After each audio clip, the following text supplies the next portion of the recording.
coming back from San Jose. I was traveling to Boston, and I did the carpool. Not the carpool. What do you call it? Uber. I forget Uber rideshare or whatever. Right, right. And I was riding back with her. Like, it was her first time like visiting Palo Alto. She's heard all this amazing things like streets paved with gold, right? And she comes in. Is this Palo Alto? Yeah.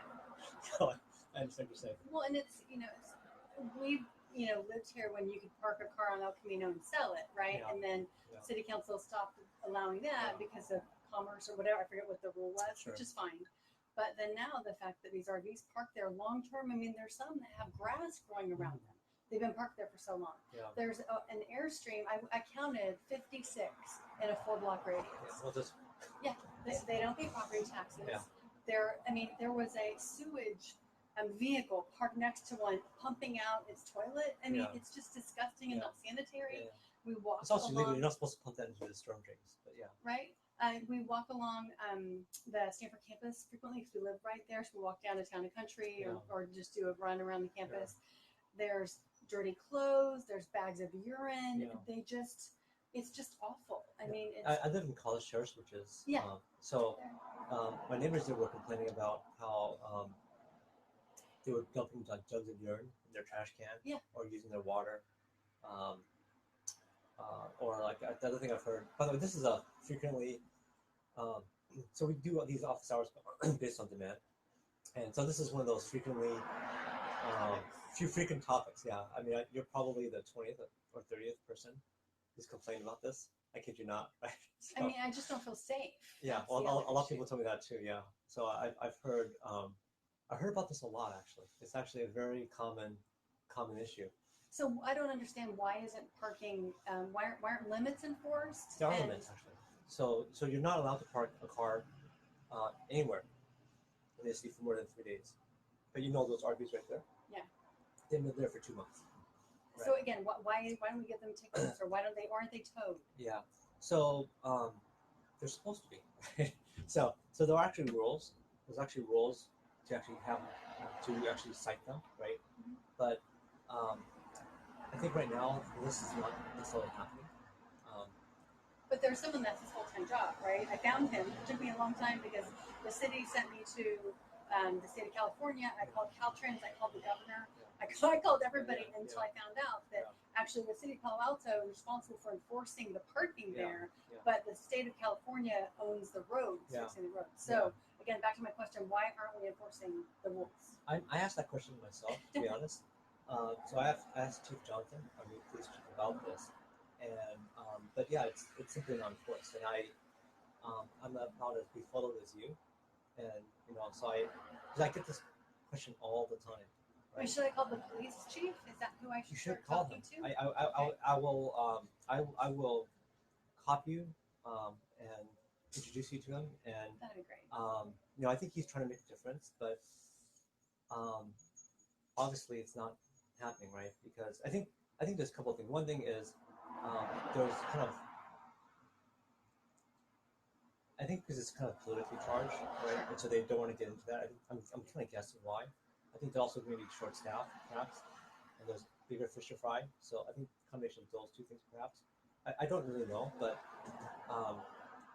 I've also been trying to look into it, but it's kind of bizarre. But it's something which there are rules, and theoretically it should happen, but it doesn't, right? And so I hear you. It's unfortunate. Well, I park. We live on the frontage road of El Camino, and so I parked on our street once, and I got a ticket for parking too close to the fire hydrant, even though it's not marked red or anything. But yet these people are allowed to live here, not pay property taxes, use other people's resources, leave trash everywhere, and urine and unsanitary conditions. Well, they also don't get traffic tickets. So like if you like park on California Avenue for more than 2 hours, you'll get a ticket. Right.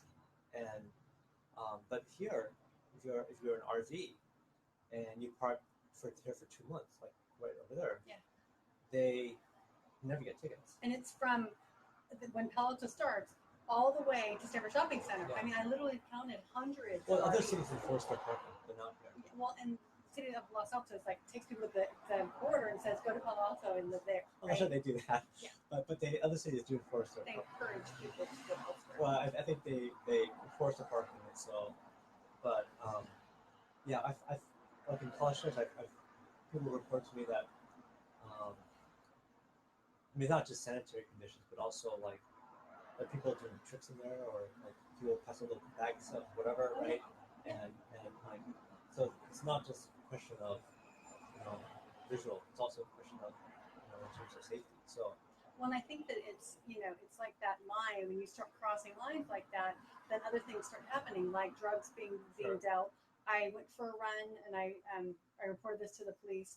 There was a man in his car full on masturbating in the 7:30 on a Sunday morning. Yeah. I mean that. So basically, what's happening is that because we aren't enforcing any laws, we're becoming lawless, and people are doing whatever they want wherever they want. Yeah. And So, I don't want to raise my 3 daughters in an environment like that. how old are your Honestly. kids? They've been in school here since they were born here, basically. So they're 16, 14, and 10. Oh, okay. And I have 11 and 13-year-old. So. so you feel it, right? Yeah, I mean, I just feel like our awesome little community is just being destroyed, and I don't know what to do about it except to be the squeaky wheel. Yeah. Well, there are a lot of squeaky wheels, but I think what happens also is, and I think when this is the unspoken reason why I think the police don't do anything is because, on one hand, there's laws which should theoretically be enforced but aren't, right? Like you'll get a ticket before the RV ticket. Like if you park your car there, you'll get a ticket, but the RV will not, right? Right. And part of this, I think, is because there's this kind of feeling that we have this housing crisis, and so I get that. and so like people need a place to live, and so why we shouldn't be so heartless and driving people out of the community, and so I think because it's kind of a political question, I think the police feel like since there's some political tension here, maybe we should go easy on this and do other things, right? And so I think that's part of the challenge, right? Is that, and then on council, there's reluctance to actually talk about this issue, right? Because there was a big backlash. I'm not sure you were here at the time, but there's this whole thing about camping in cars. So we're one of the few cities that doesn't prohibit sleeping in a car. Right. Right.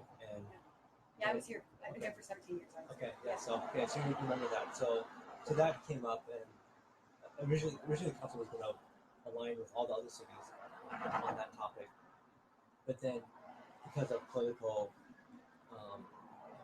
protesting, it flipped, right? It said, okay, fine. And so I think that's why, right? I think it's because of that's probably the biggest reason why. Yeah. Now the question is, okay, so that's what it is. How do we change it, right? And it's hard, right? Because the people that don't care aren't the ones that live near it where it's happening. And like if they would move their RV and park in front of that guy's house, go for it. Yeah. Have at it. Yeah. But it's not fair that it's in front of my house. Yeah. Right. Yeah. And I have to look at it all the time. Yeah. Well, not just in front of your house, or in front of people's businesses, or in front of people's whatever, right? So. Yeah. But yeah, it's definitely the laws aren't being enforced. Now, part of the issue also is like you said, so you park near a fire hydrant, you get a ticket, right? Here, they don't ticket, right? Theoretically, what's supposed to happen, and it's hard to even make this happen. The police is supposed to go out there, give them a warning, and then what happens though is that when the RV gets a warning, they'll actually move. They never really get a ticket, right? So it's not like. So imagine, for instance, like instead of getting a ticket, they just moved down the block. Moved down the block, right? Yeah. So imagine, for instance, you park near a fire hydrant, and you only got a ticket. You only got a warning. You never got a ticket, or you parked on California Avenue or University Avenue for more than 2 hours, and you only got a warning. What does that mean? You just move, right? Yeah. You never actually get a fine. If the vehicles on El Camino actually got a fine, it would be a different story, right? Because they would have to think pretty hard about would it be okay to camp out there for 2 months or whatever, right? But right now, if I park my car there, I won't get a ticket. Is that right? Or only the RVs don't get a ticket? You would probably get a ticket, right? So I think it's a little bit unfair. I think there's a little bit uneven parking enforcement. I think if you were to, let's put it this way, go try parking your car on University somewhere for more than 2 hours. Oh, I know. You will get a ticket, not a warning. If you park, but it's okay to park a vehicle, for for more than 3 days, for 2 months, for 6 months, and worst you'll get is a warning. And when you get the warning, you just move your car, right? So this kind of very, very uneven enforcement. And I think in order to change this, I think what has to happen is there needs to be. I mean, I've only had, I keep count all this stuff, but I think maybe 27, 28 people have complained since I've been elected, which is about a year and a half now. But there's not organized. Like everyone's like really mad about it. Right? Yeah. But it's very people either I put a note on next door and I got so much hate mail about it. Exactly, exactly, because the people that don't live there, people that don't live there saying, hey, you're heartless, you're like cruel, right? These people have no place to live, right? No, but I mean it's not safe for my kids. It's not about being cruel. So I think I guess in some ways it's like not PC. So exactly. So and it's not organized. Even though I think there's quite a few people who are like livid about this. I mean, just absolutely livid about it. But I think what actually has to happen is there has to be some organization behind it, right? Because I think on council, because of what happened last time, there's so much fear about trying to deal with this issue that we don't, right? And that's the. So like organized, you mean like a petition? Or a petition, right?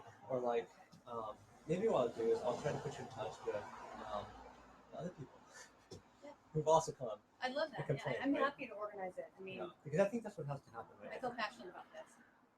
And there's other like-minded, passionate people, right?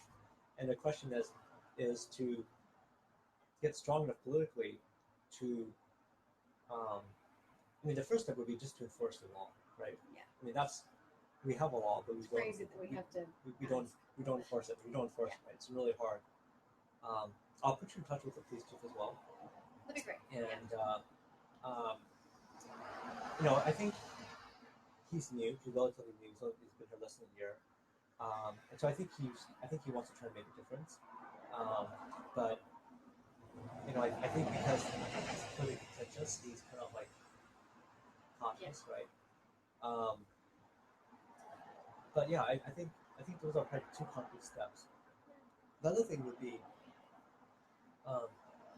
to also come to council meetings and talk about it. Now, the unfortunate thing is that most people, like in Palo Alto, are, they move to Palo Alto for the kids, right, for the great schools. And the council meetings tend to be in the evenings on Monday, right? And it's tough, right? I mean, especially if you have kids. Like I know, like when my wife gets home, she just tries to help the kids do the homework and stuff like that, right? So she doesn't have time to go chopping down to the council meeting. So it's very unfortunate because a lot of the topics that maybe families care about don't get addressed because it's hard for families to actually take time to like give a choice. Do you want to help your kids with homework or do you want to go to city council meeting, right? Right. And there are other people who have a lot more time on their hands, right? Don't necessarily have kids to worry about that could hang out at City Hall like all the time, right? And get their topics heard, right? And ones that maybe families care about don't, right? I mean, this is the whole reason why I'm running for city council is for this reason. It's just because I felt like families don't get really well represented. Right. But the problem is that you need to have at least 5 votes, right, on council in order for anything to happen. And I don't think we're anywhere near 5, right? And so I think maybe 2 right now. Maybe, right? Yeah. Maybe. So I don't know if you've talked to other council members. Just over email. Okay. No one else has reached out. Just one over email. Okay. Yeah. That he was the one that is it Alan? Is that his first name? Adrian. Oh, yeah. okay. Yeah. And he was the one that said, "Oh no, it's a state issue." I'm like, "No, it's not." No. I called. It's not. I know. I think he might have misunderstood. But I think he knows. Yeah. No, because we've had similar conversations, but yeah. I wish there was a better answer. Yeah, that's okay. I mean, I'll talk to and I know some of the guys on the police force.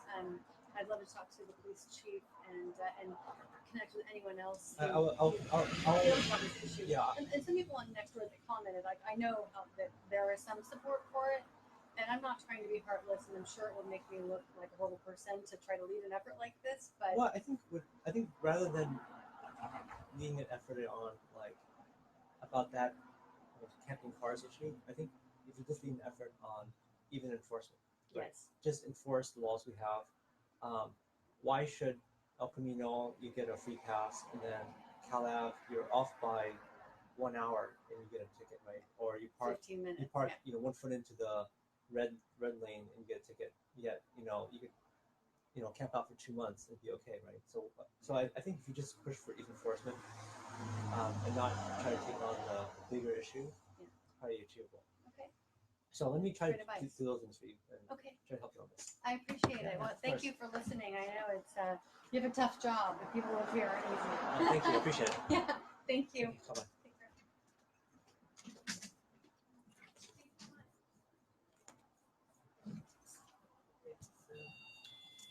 Yeah, I don't know how to work your machine. So